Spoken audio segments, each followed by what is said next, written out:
Assalamu алейкум туугандар. Мына сиз көрүп турган абек 150 метр квадрат мончо. Ушул жердин биз азыр мончонун парилкаларын жана суу ысыткан мештерин баарын жасап атабыз туугандар. Так, сөзүн башын мештен баштайлы. Азыр суу ысыткан мешти алып келдик туугандар. Мына Гефес Кыргызстан отопительный котел. Бул жерден вентилятор менен поддув дополнительный. И мол эки сухой парилка туугандар. Бул сухой парилка биздин парильный комнатаны сатат, азыр мен силерге көргөзөм. Бул мончо туугандар 20 кишиге, общий 20 кишиге ылайыкталган. Бир эле кезде 10 эркек, 10 аял өзүнчө болгон бөлөк-бөлөк комнаталарга кирет. Суунун көлөмү 2 тонна суу болот туугандар. Так, эшиктен киребиз. Эшиктен киргенде эле бизде бул жерде азыр бул жакта оңго раздевалга киребиз.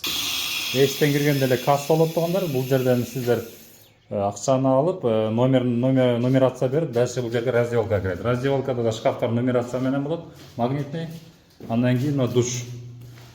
Душ бул жерде Союз, бул чертеж Союздан калган туугандар. Бул ошол проект боюнча ушундай болгон.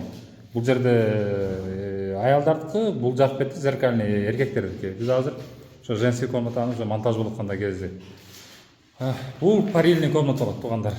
Бул парильный комнатанын размери 3,5 3,5, бир киргенде 10 киши батат. Жанагы меш ушул жерде турат. Андан кийин бул душой комната, бул жерде душой смесителдер болот. Бул жак бетте тазиктер болот. Бул жер бизде санузел болот туугандар. Азыр мына устакелер иштеп, бул жердин азыр кафелденип аткандар. Ассаламу алейкум. Кандайсыздар аке, жакшысыздарбы? Ишиңиздерге ийгилик. Ушул жерде азыр бүт монтаждар кудай буюрса бүтүп калды туугандар. Бул аркы бети эркектерге ылайыкталган.